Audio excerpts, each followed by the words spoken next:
Whether your beer is in a bottle, can, or glass, kick back and relax. It's Better on Draft.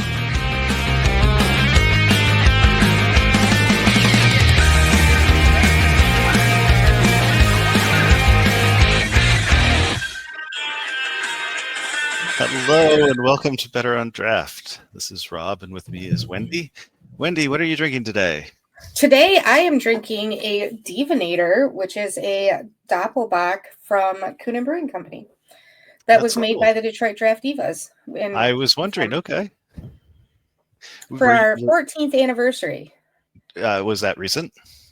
Today was our 14th anniversary party. That is pretty recent. And our 15th anniversary party, we will be drinking the barrel-aged version of the Doppelbock. Oh, that's awesome. Are you guys going to keep a can or two of those around to I did buy some today to keep a couple so that we can test it against the barrel-aged, yes. I strongly recommend putting an entry on your calendar so that you remember where you stashed it away. Yeah, I will have to put it away from the other stuff in my cellar because I will want to drink it, I'm sure. And it's really good. You got to keep it out of sight, which means it's going to be out of mind. Today, I have a Guggenweisen from Gugman House. It was a find in a bag as I was cleaning up recently. Oh, I love those. Yeah.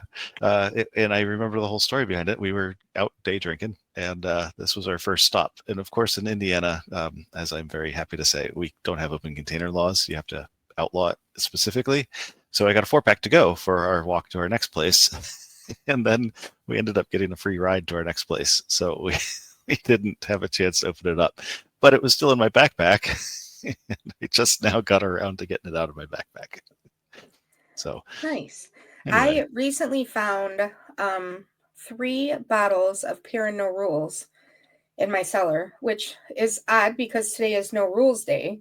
Mm-hmm. So I actually went down yesterday to look to see if I still had one, but I did not. So No Rules doesn't last long in my house. As soon as I get it, I want to drink it because it's delicious. I think that Divination will have the same problem. Yes. I'm really bummed because today is actually the pickup day for No Rules, and I am not going to have time to go today to pick up my bottles. So, there's cans now, which sucks. I miss bottles. Will they be able to hold it for you? They are. Okay, that's good at least. I hope, because I didn't call them on it. Well, they have in the past, so. It doesn't say you have to pick it up this day. It just says this is the first day you can pick it up. Okay. Good. I'm going to go next week. So we did try recording last night, and things did not go well. So here we are today at a special time at 3:00. Between last-minute schedule changes and technical difficulties, it wasn't great. Yeah, it happens. Yeah. But we are turning that into a news show. And so we're going to go ahead and start. Wendy, you had an article for us to start with. So I had a fun one for Earth Day, which was just here a few days ago. Arizona Wilderness Brewing Company is serving up water-saving beer, which, I'm all for. I took my one environmental science class in college, so I'm all for saving the earth because of it. This Arizona Wilderness Beer Company, since 2019, they have saved roughly 600 million gallons of water with their brews' revised ingredients. I'm not exactly sure what revised ingredients means, but I'm all for it. Yeah, that's an interesting approach. According to the article, each location is a repurposed building outfitted with energy and water-saving technology, and their menus are sourced mostly locally grown and raised ingredients, which I love a repurposed building. I think there is nothing more fun than going into a brewery that was made in a bank or a church or a funeral home or something along those lines. I just utilize what we have instead of building something brand new, in my opinion. So Yeah, the church ones are especially fun. I don't know the names of the church parts, but whatever they do with the altar area, often put brewing equipment and stuff up there is always fun. yes. But this Earth Day, they're encouraging all Arizonians to drink like you care and maybe stop by one of their locations to enjoy one of their water-saving beers, which I think is really funny because the beer is called This Beer Saves Water, and it is completely made with drought-tolerant Sinagua barley instead of more thirsty hops typically used in beer. They worked with North Arizona farmers to make this switch in their beers so that they could buy locally, which is also really cool. But each pint of the IPA helps conserve more than 50 gallons of water from the Verde River. So I am all for breweries that are willing to basically put their money where their mouth is and start doing all these things. I'm interested to try it. I don't know what a drought tolerant barley is. Yeah. I'm guessing it needs less water. Well, right. That's what I would guess. Yeah, it needs less water, less irrigation. I guess that's how they get to the saving 50 gallons. So it's interesting that they say a pint of IPA conserves 50 gallons of water, because that's a lot of math. Like Right? 16 ounces of beer. So they're saying the difference in the amount of barley that goes into that one. Well, the barley was the only one that was called out. I've got to assume there's other Right. efficiencies they found in the process. They said with their revised ingredients, and they did say that all of their locations are outfitted with energy and water saving technology. And I would guess a lot of that. So we've talked to quite a few brewers who use reverse osmosis, which is a great process for giving chemicals out of water to making very pure water.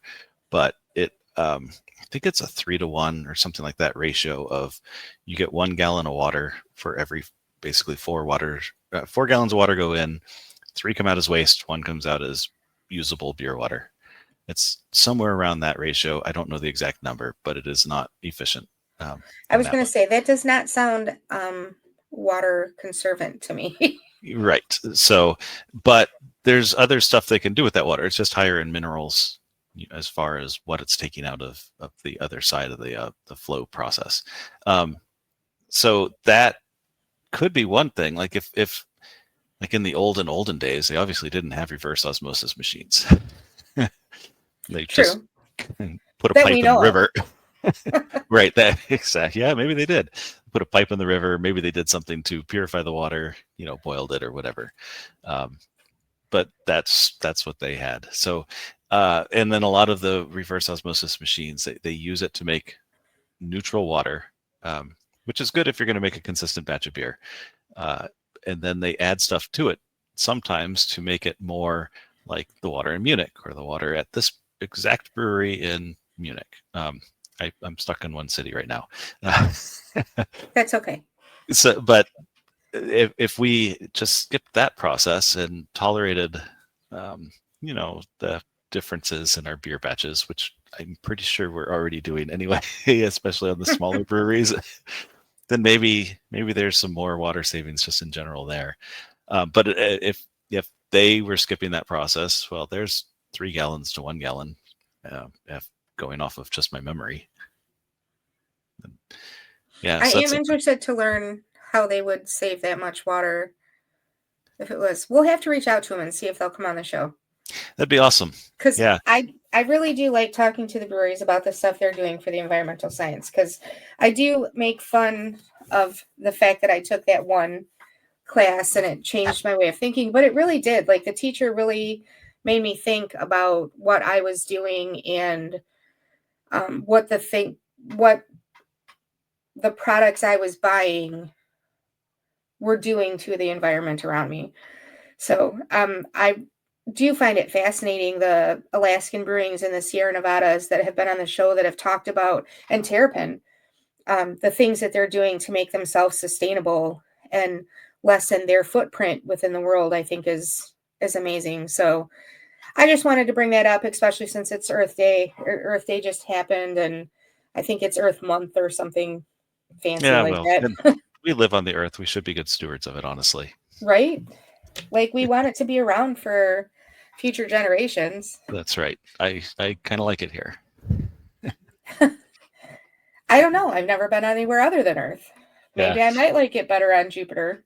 Well, yeah. Yeah. I guess we got to Who explore knows? more. The switch of barley is interesting.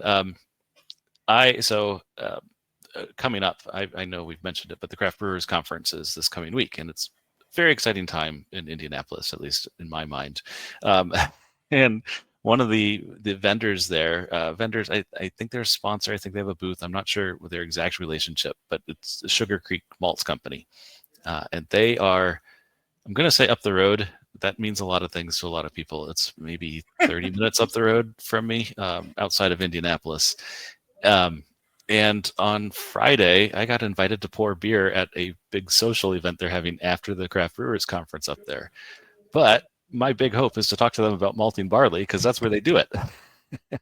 So it's pretty exciting. But I'm curious. They switched the barley. What that would do to the actual flavor? Does it do anything to the flavor? And then the roastery up the road, the Sugar Creek Malt Company, they will custom roast malts for you if you like supply wood or what have you. They will, if you want apple wood, or if you want apple wood from that apple tree that you just cut down, so you're on your property, very local, then they would do that for you too. So there's options there, and they do sell smoked malts for home brewers and things too. So I'm interested to talk to them. I don't know what the difference is in the barley going in versus, I know what the difference is with smoking, because the smoked malts taste different. But then that's a lot of processing that happens in there. That's true. I would have to imagine that switching out something even as simple as the barley can make a big difference in your beer. And in an IPA, those tend to be lighter roasted barleys, which would be different from, the almost burnt ones that they use for stouts and stuff. Right. Yeah, interesting. We'll have to reach out to them to try to get a follow-up. Good find on that one. What do you got today? I want to start with some other good news. And this one is from our friends at, I didn't save their website name. This one is from our friends at Beervana blog. So they were reporting, this was back in December. It was going to be in our last news one, but we never quite got to it. But they were reporting that draft sales are improving, which is good, because, it's been all doom and gloom. There were a couple of notes that I really wanted to pull out of here. For example, so the on-premise sales grew year to year, with kegs being the biggest growth segment, which is kind of cool. It means more people are drinking draft beer, and we're pretty sure it's better on draft, so they should be drinking draft beer. But one thing of interest, so keg sales grew, which means other things had to shrink, and that was bottles and cans, and it's about 50-50 now at bars as to whether people are ordering beer on draft or bottles and cans. And so I've got to ask, because I have a suspicion that we are not the representative market for this. Do you ever order bottles and cans at a bar, Wendy? Sometimes. It depends on what they have. Okay. It depends on what kind of bar I'm at, because I have been to bars that I am not drinking anything out of their draft lines. I guess that's a good point. Which reminds me that my mentor, Annette May, is doing a seminar at the Craft Beer Conference about draft lines. So Okay. if you see her, say hello, since I am not going to make it this time. Okay. Yeah, it really just depends on where I'm at, what they have available. Usually I'm going to pick draft over a bottle or can, but if I've already had everything they have on draft and they have something in bottle and can that I haven't had before, I will go that route. That happened in New Orleans. All the stuff they had on draft was stuff that you could get anywhere It around was all that Abita. in the area. There was a lot of Abita. There was Parrish, but it was one of the other ones. But then I saw they had Ghost in the Machine in the bottles. So, I went for that one because it just depends on what you can get. Okay. Would you guess you're at 50-50? I would probably say more like 60-40. I'm usually going to pick a draft. Even if there's bottles, if I've had everything they've got, I'm still going to pick the draft over a bottle. Okay. And I'd guess I'm at about 90-10. And that 10 is almost exclusively when I'm out on a golf trip and somebody has ordered a bucket of beers and there's an odd one left and they will hand it to me because it's not a beer I want, but it's a beer I'll have. That sounds like parade day. So, yeah, that's how it works sometimes. But I thought it was interesting that keg growth got it to about half and half with bottles and cans. Another thing to pull out of this was that craft beers sales in general were up. They were up about 0.5%, which doesn't sound like a lot, but remember they're taking that percent from someone else. Right.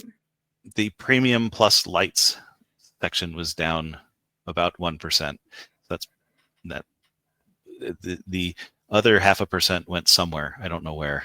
Which is very interesting because I also, while I was doing research to try and figure out what to talk about, ran into an article about how Sam Adams, their light lager sales have increased tremendously lately.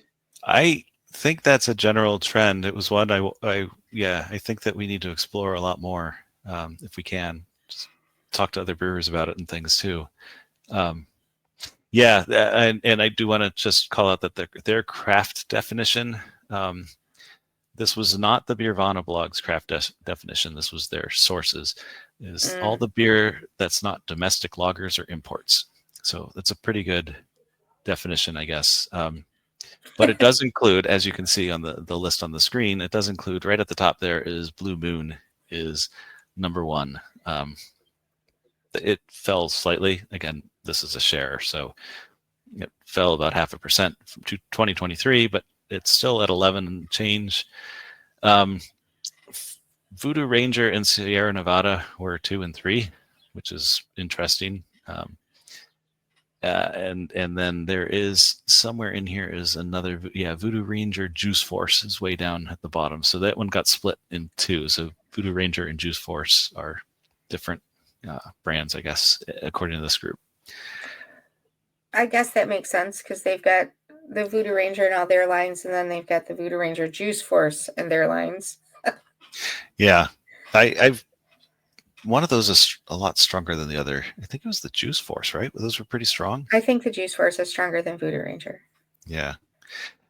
So it's down at 1 and a bit percent, but the Blue Moon, that one's fairly light. Voodoo Ranger and Sierra Nevada is kind of a mix. Like they're right in the 4.5 to 8.5 and such, depending on which Sierra Nevadas we're talking about. But then we've got, so Sam Adams is in there, but then your local Bell's is right up there in the top 10, right near, what is that, 5, I guess, for having the share of this is the national brands too. So they're doing pretty well these days. Yeah, I can get something from Bell's pretty much anywhere I go. Two Hearted is now nearly everywhere, and I'm for that. Even when I go out of state. Yeah, I kind of wish they'd pick something other than Two Hearted, but I understand, but it is a well done IPA. It is, but yeah. I'm still like, yeah. I know it's a well done IPA. I know it tastes delicious to most people who like IPAs, but it's not it is not my cup of tea. It's the beer I will choose if I'm having one at the location, generally. So I'm talking about like restaurants and such. So I don't Right. usually go to bars, but if there's a great burger joint up near me that I love, Bub's. They have a big ugly. You complete it, you get your picture on the wall. One of those things. But they almost always have Two Hearted, and it goes so well with the burger that's what I will drink there. That makes sense if it pairs well with something. Yeah. I don't know. I don't know. I always try to find something else. Usually my Alaskan Amber is usually my go-to which I feel bad because Bell's is Michigan. I should want to do that. But man, Alaskan Amber is a damn good beer. It is a damn good beer. It is still not in Indiana. It is in Illinois, Michigan, and Ohio. When it gets to Kentucky, then I'll be really sad. You'll probably go there first, too. Yeah, then I will be in the hole that is Indiana. And I have said that about Indiana more than once. But you get some of the beers that I don't, so. That's true. Yep. Mostly Indiana beers because I don't think too many of them distribute. Just Three Floyds. Yeah. Sun King's down in Yes. Florida now because they brew there too. Yeah, Sun King still doesn't come here. Yeah. I had heard or seen a couple of times that Metazoa is going to start brewing out of Colorado, and I don't know what that's going to do to their distribution. So no, I did not see a Metazoa here somewhere. Okay. Somewhere else I was recently that I saw Metazoa, and I thought of you. I do enjoy visiting them. They always have a lot of animals. That's what everybody tells me is that I should go there because I like animals. Yeah. And we skipped it to go to. We have to be cognizant of everybody in our group. So we did breweries one day, and then the next day we did wineries. So we drove past it to get to the winery we were going to. Yeah, what is that? Oliver, I think, is right there. Maybe. Right across the street from Sun King. Something like that. Can't remember which winery it is. I haven't been. Yeah, no, this one was on a corner. Yeah. Well, like it's up the road from Metazoa. It's across the road from Sun King. Great wine, but yeah, there's other wineries around town too. So good. It wasn't the one right next to. There's one that has its grapes grow right next to the interstate coming into town from the east, and I always wonder about that. What exhaust those grapes have smelled. You never know what the things that our environment does to. Right. Yep. So that was it. Draft beer sales are up, and I think that's good. That must mean that people are out and drinking again out in public. Right. So, speaking about beer sales, one of the articles that I found, and I know we try to stay away from politics a little bit, but I found an article that kind of talks about what tariffs mean for your beer, no matter where it's brewed. And I thought it did a really good job of explaining some of the challenges that breweries are going to come across when it comes to the tariffs that are being implemented lately. Obviously, hops, sometimes we get them from here. Sometimes you have to get them from farther away. So we all know how hops are going to be impacted by that. But one thing that people don't think a lot about is the fact that barley and wheat used to make your beer comes mostly from Canada, Europe, and Australia.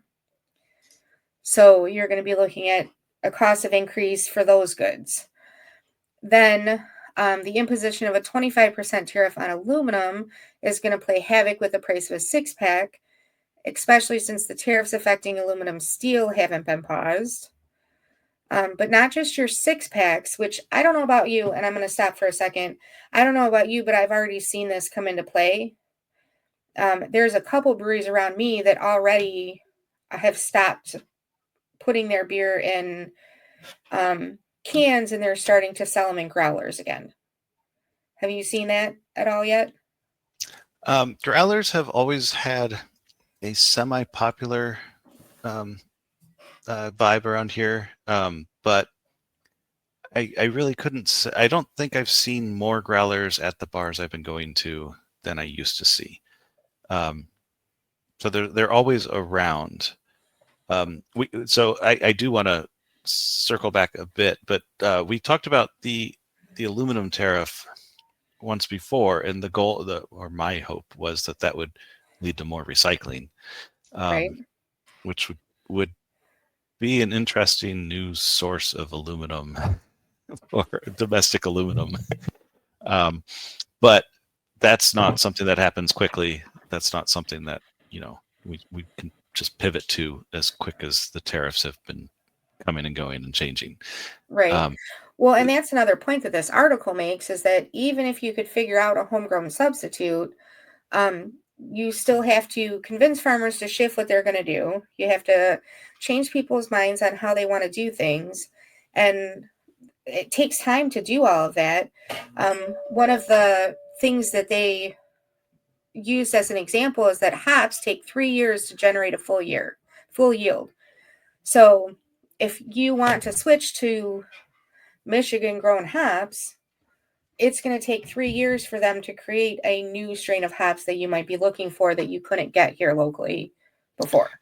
And we talked to Benny at Hearsay just a couple episodes ago, and yeah, he was talking about how Michigan was a hop growing powerhouse back in the past until what was it, mildew, powdery mildew, wiped out the crop, but it could come back, as you say, though, 3 years from now, or 3 years from whenever they saw a need and started planting.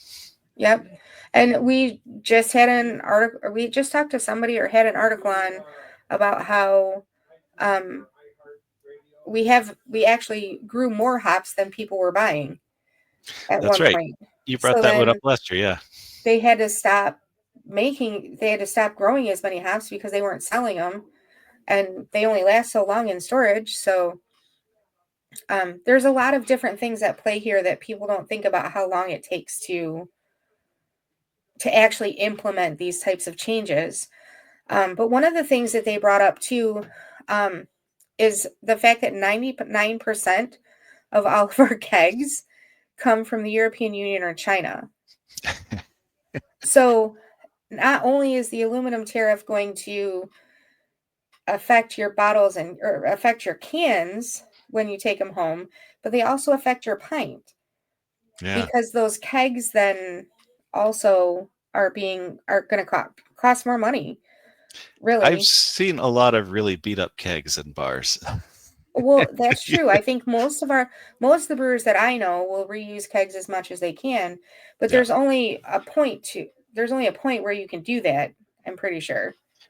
Yeah, well, right. At some point they have to stop doing that and they have to buy new kegs. So yeah, parts fail. It's really just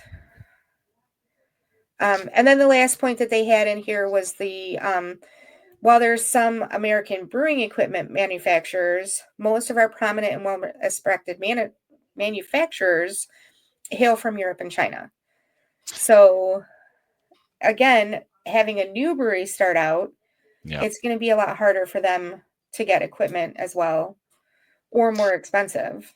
Yeah, I don't remember who it was that we were talking to who said they closed down a brewery. And their equipment was sitting here in Indianapolis. That's the only reason I remember it, because that's where the equipment was. Yeah, but there's only so much of that reusable, resaleable, old brewery equipment that can be picked up by breweries too. Right, and there are.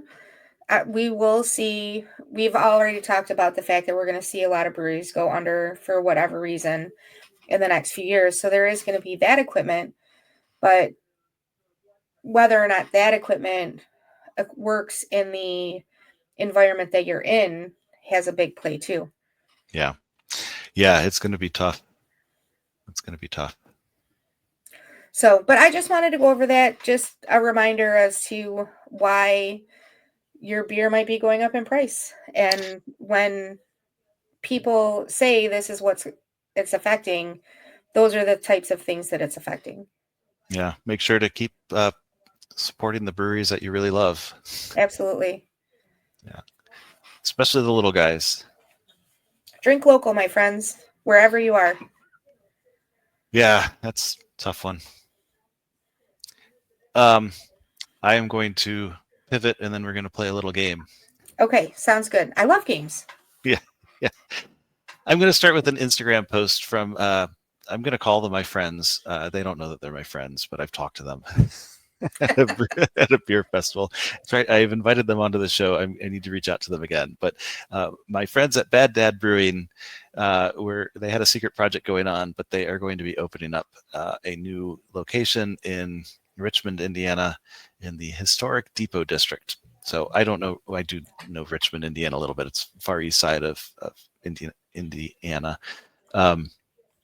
But they're a fun brewery. But it leads me to a little game I have for you, where I have written down a few of their highest, most check-in beers on Untapped, and then I'm going to ask you to guess their style based on their name.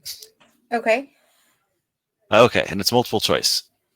So the first one I've got here, yeah, is the Tapestry of Obscenity. You're welcome to try to guess the style right away if you want, but Tapestry of Obscenity, which is one of my favorite beer names, and I know I've mentioned it before.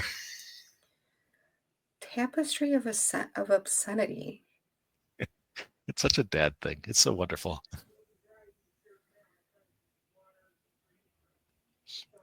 All right. Well, I'll give you some choices. Yeah, I'm taking too much. Give me some choices because I'm taking too long to think about it. All right. I have here a lactose full sour, an American IPA, or a stout with a bunch of stuff in it. Stout with a bunch of stuff in it. It is an American IPA, but I threw stout with a bunch of stuff in it because because of it's a tapestry of obscenity. Our former host would have been all about that, the stout with a bunch of stuff in it for that name. I was going to say an IPA to begin with, and that's funny. Okay, next one. All right. So their second most checked in beer is Your Grounded Mister. This one I thought was a little on the nose, but that's because I knew the answer. It's got to be some type of lager. So I have, in my choices that I wrote down, I said IPA, an Imperial Brown, or Coffee Stout. Coffee Stout. Yeah, that's the Your Grounded Mister. It becomes obvious. The Coffee Stout. I was thinking the dad thing, which it makes sense. It goes back and forth because that's something a dad would say. I find their humor perfect, and yeah, they certainly play both sides of it. Okay, we have here another one of my favorites names. It's Pull My Finger.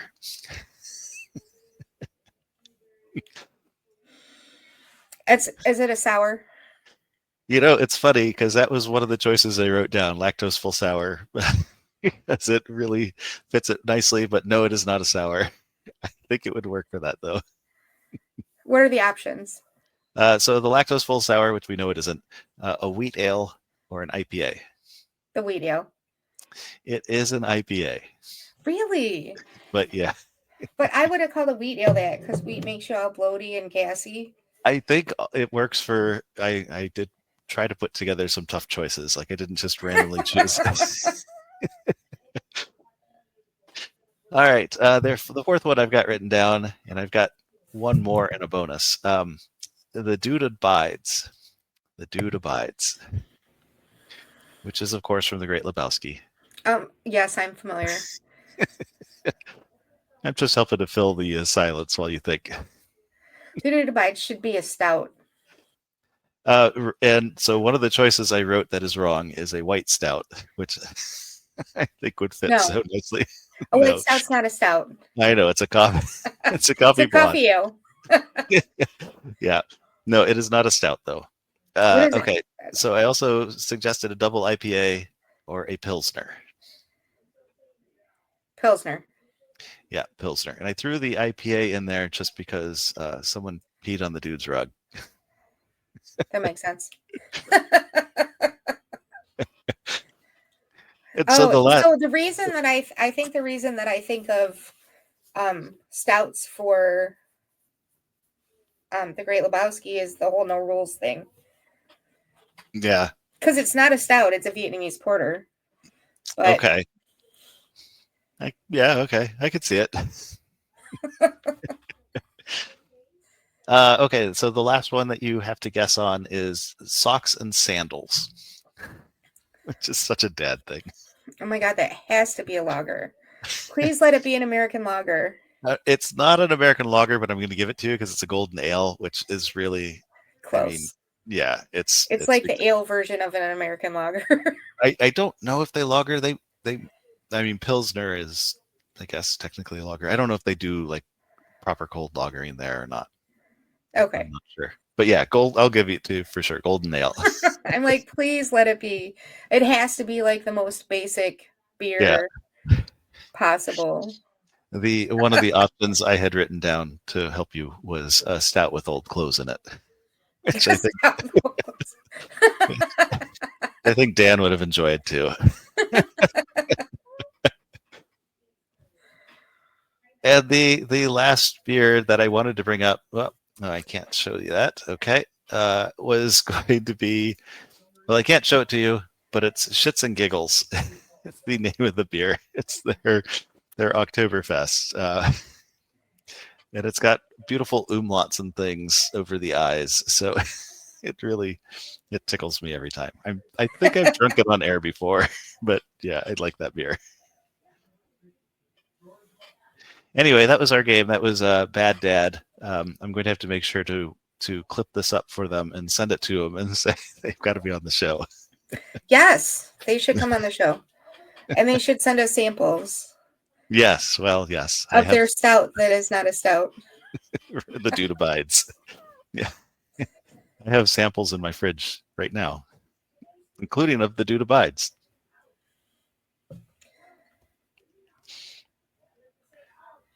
I do have one more article if you've got some time. I think we got some time.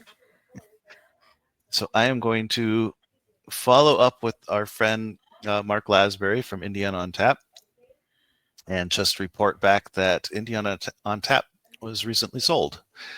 It's sold to an in-state group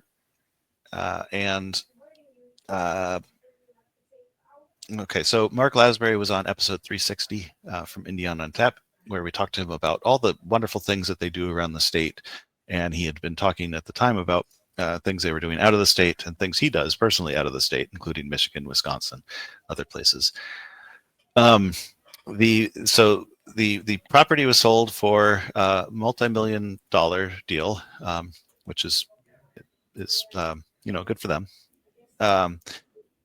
But the buyer, by the name of Andrew, he was excited to get the on-tap tickets part of it. And we had talked to Mark about that too, because that was their totally free to the vendor or to the holder of the event ticket platform, where they do all the marketing and things for it. And which I thought was awesome.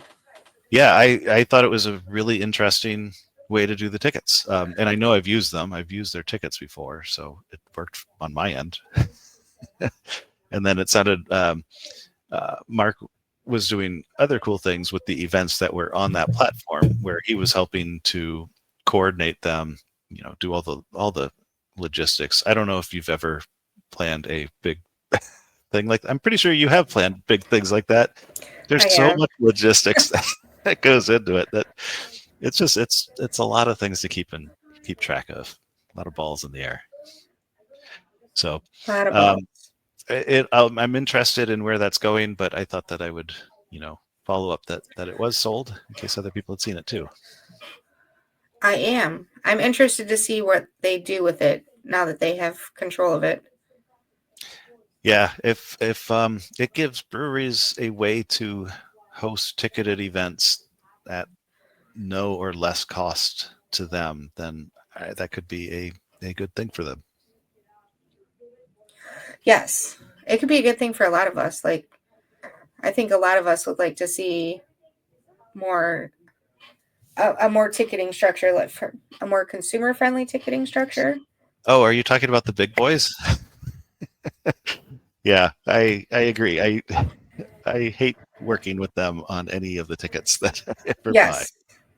Such as I'm going to see Weird Al this summer.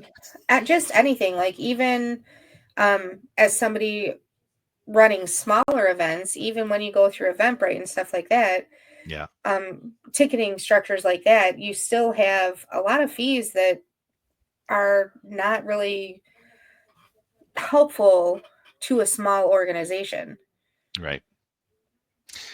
Yeah, that's true. I haven't run through Eventbrite, but I know that we ran that. A friend of mine organizes a 5K, or used to organize a 5K. His kids graduated out of that, so good for him.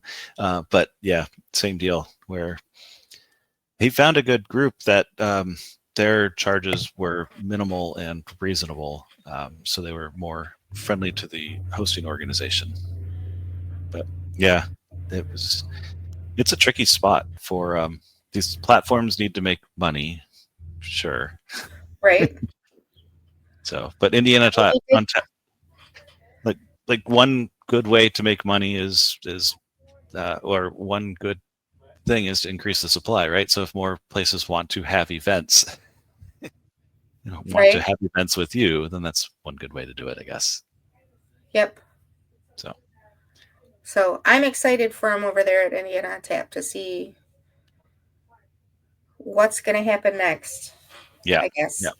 I am also excited. They did release a couple blog posts. If anybody ended up following Indiana on Tap because of our show, that's great. Please let them know. So that way we can get them back on and follow up with them to find out what's going on after this sale. Absolutely. So, what exciting things do you have coming up in your beer world? Two big ones to me, at least. So if you remember Greg McGill from Brewocracy in New Zealand, who we had on almost exactly a year ago, he and his lovely wife Alex are coming to stay with me for a week while they go to the beer conference. Or not quite a week, just while they're at the beer conference. So I will be going down there with them. Me as a media, him as an attendee, and Alex as a hanger-on, I guess. Although she does a lot in that brewery. So she's probably also an attendee. If there is one thing that I have learned over the years is that you never discount the wife of the person who started the brewery, because even though they say they're only part owner, they have done a lot more than you think they did. I think she just doesn't want to be on camera. Was really it. Which is also something that I've learned. Yes. So and more power to her. But yeah, Greg has said that she like hauls all the malt up there, so he can brew whatever recipes he wants because he doesn't have to haul the malt up there. He'll make her do it, but he washes all the kegs. That's a fair trade. Yeah, division of labor. And New Zealand is one of those countries. All imports have always been expensive, so they definitely reuse their kegs and recycle what they can and all that. Absolutely. But yeah, the second part of that, of course, being going to the craft beer conference. And I have a media pass. I'm not jealous at all. Right. I have a fancy new hat. So if anybody is there and sees me in my fancy new hat, come up and say hi. Buy you a beer. Yeah, come up and say hi. Yeah, and I will have a microphone and we'll be able to put together some audio afterward, hopefully. Awesome. That's the plan. I'm really excited. I'm going to be following along on all the posts and stuff of all my friends that are going to be there. Yeah. My plan originally was to go, but there's just too much stuff going on with Grandma right now for me to get away for that long. I'm not on social media too much, but I'm going to try very hard to get some stuff posted. If not while I'm down there, then after the show is over, at the end of the day or whenever I can. So that's my plan. That's what I've got going on. The other big thing is that Presidential Brewing won March Draftness. Yes.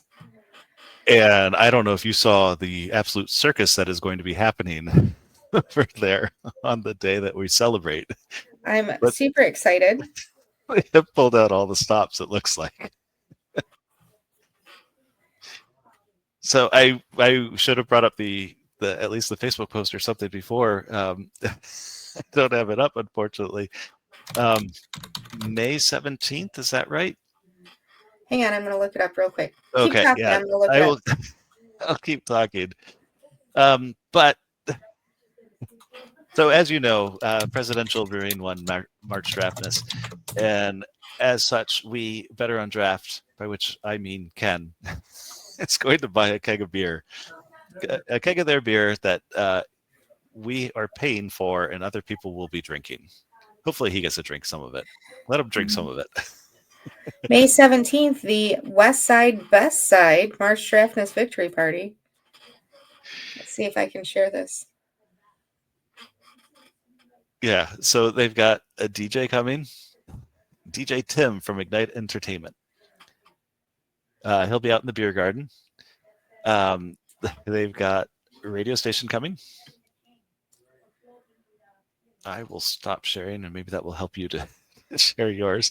WRKR 1077 is also coming. There are going to be promo giveaways. And Honor Credit Union is giving out a prize pack of, well, prizes. So whatever date that happens to be, I think it's May 17th. Okay. Yeah. Okay. Yeah. May 17th. West Hooray. Side is the West Side. At 1 p.m. at Presidential Brewing.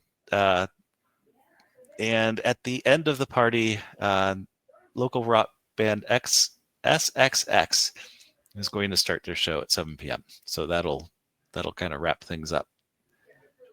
I'm hoping to get up there. I don't know. That's a tough weekend for me, but I'm hoping to get up there.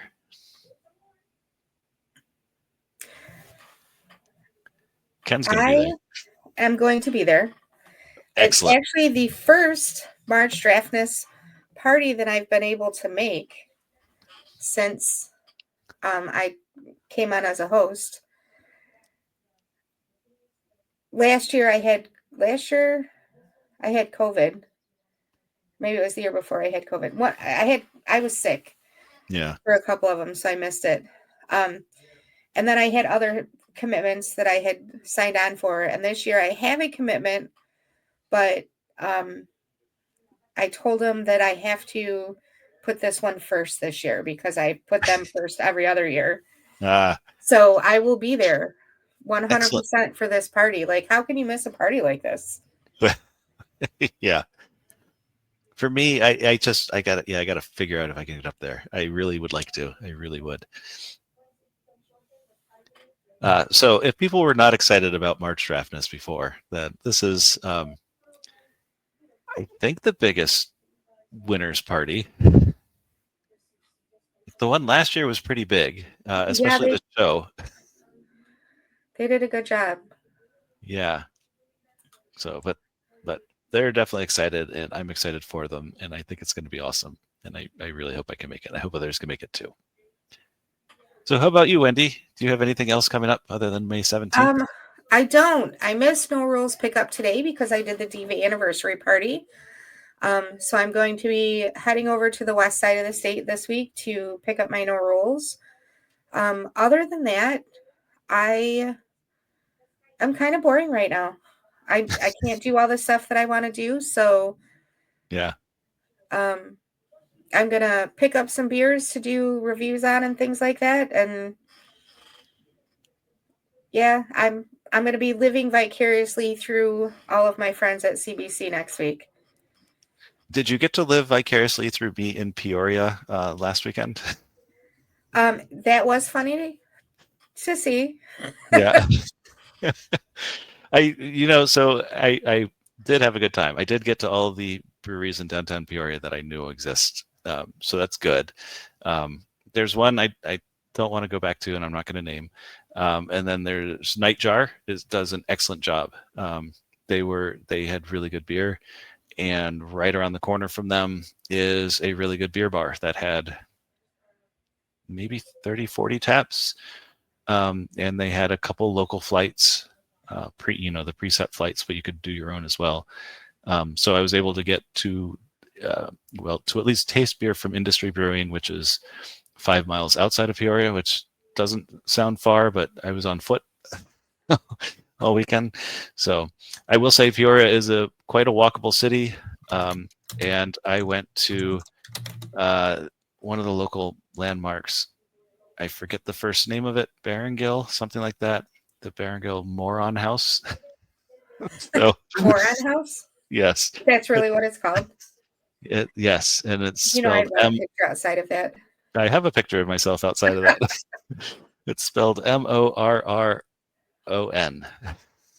So, so yes, I had to get a picture outside of that house, and it's a pretty area. It's right on top of one of those bluffs that overlooks a river. It's the Illinois River that Peoria is on, and it was a beautiful view from up there. It was really nice. So I would say if you are in Peoria for a reason, then there is good beer to be found. I don't know that I would say that you need to go to Peoria to find good beer. That makes sense. Yeah. But okay, I get it. Yeah. So before I end my stuff, I will say there are a few really fun things that tickets have gone on sale for recently. And if I don't bring up your event, don't feel bad. It's just that these three were at the top of my head because they've come up in my news feed in the last 24 hours. So the Michigan Summer Beer Festival, their tickets went on sale on April 15th to enthusiast members, April 17th general public. That is July 25th, 26th, and 25th and 26th. There are some changes to it. So they're going to have a concert at the end on July 26th. So we're looking at a little bit different schedule of events for the day. So make sure you look up what you're looking for. But definitely go and get tickets for that because that's an awesome time. World Expo of Beer tickets have recently went on sale. That is May 16th through the 17th in Frankenmuth, Michigan. That is a fundraiser that goes back to the community surrounding Frankenmuth. So I am always willing to support that festival. And something else that I think is really funny because I've never been there, but my beer divas in Ann Arbor post about it all the time. And every year they post about it, I say, I really need to do this. This sounds like so much fun. It is called Artini and it is on June 21st in Ann Arbor. And it is a pub crawl where you go to the different restaurants in the area and you get different flavor martinis. Oh, that sounds fun. It always sounds fun. Every time I see him post it, I'm like, I really want to go. And I've never been able to make it because there's always something else going on. But tickets just went on sale for that. So look that up. Artini in Ann Arbor. Those tickets are on sale too. I will throw one more in there. If you're in Indianapolis, the last weekend of July, the Indiana Microbrewers Festival down it's at Victory Field this year, which is kind of exciting to me. Usually it's at Veterans Field, Soldier Field. No, I can't remember the name of the Military Park. It's usually at Military Park, which is a nice park, but it's just a big grassy area. This time it's at Victory Field, which is a baseball stadium. So it's right near Military Park, but it is the last Saturday of July. I will not be there. I will be in Louisville instead on vacation, which is fortunate and unfortunate. So Louisville is a good beer city. They are. I'm looking forward to it a lot. The Airbnb we're in is between 3 breweries within 5 minutes, I think it is, walking. Nice. Yeah. So I'm looking forward to it a lot. But that's the only festival I know of coming up. I mean, Dark Lord Day is coming, but and it's funny. I saw them advertising on Untapped, and I was thinking, well, do they really need advertising? Don't they always sell out? But are they still selling out? That is an excellent question. I thought so, but I don't think it's hard to get into as it was back in the day. Okay. Like I tried for 3 years to get in, and we had 3 different computers up, and still couldn't get in. So I'll make it eventually. I did not look this year. I want to say it's May 17th. It's right about everything is the same time. Yeah, that's just kind of the way the world works, isn't it? Yeah. But I already knew that was going to be a tight weekend, so I wasn't going for Dark Lord Day. Not this year, maybe in the future. I did enjoy during COVID when it was just no party, just pickup. That was great for me. Right. I'm not against metal music. I would enjoy it a lot, I'm sure, but it's less of a, well, it wasn't an all day thing except for the driving. Right. I think I would probably drive less to get there than you. It's about 2.5 hours. Oh no, I Okay. might. Okay. Yeah. Which isn't I think it's awful. 4 hours for us. Okay. 4.5 maybe. But if I was there drinking, that's maybe it's a It's sleeping an by the side overnight of the trip. first, but it's probably an overnight trip. Yeah. So that becomes more of an expedition, no matter how far it is. Right. It's not an Uber. I can't really say that because I have Ubered long distances before. Yeah. Usually with a group of people though, so you're only paying like $100 a person to Uber the 2 hours or whatever. Yeah. Yeah, I think that could be So made to work. I've done that in Denver. I've done it here in Michigan from Grand Rapids to Kalamazoo. And I have also done it in South Carolina to go from Greenville to Asheville. Yeah. Okay. I could see all those things. Yeah. So it happens. Sometimes you just need to put the extra money out to make sure everyone's safe and can have a good time. Right. Yeah. Yeah. The exit strategy is always the important part of these things. Right? I think that we are about wrapping up. Our next show is in 2 weeks, the second Friday of May, which is before the March Draftness. We are still working on scheduling a guest, so I can't announce who the guest will be. There's a couple. Yeah, we're going to try to reschedule Beer Girl from this week. Get her in hopefully soon. And then who knows who I'll get to talk to down there at the craft beer conference, but that'll be fun. Absolutely. We have a few people we're working on, so yes, it's exciting. Exciting times coming up. That's right.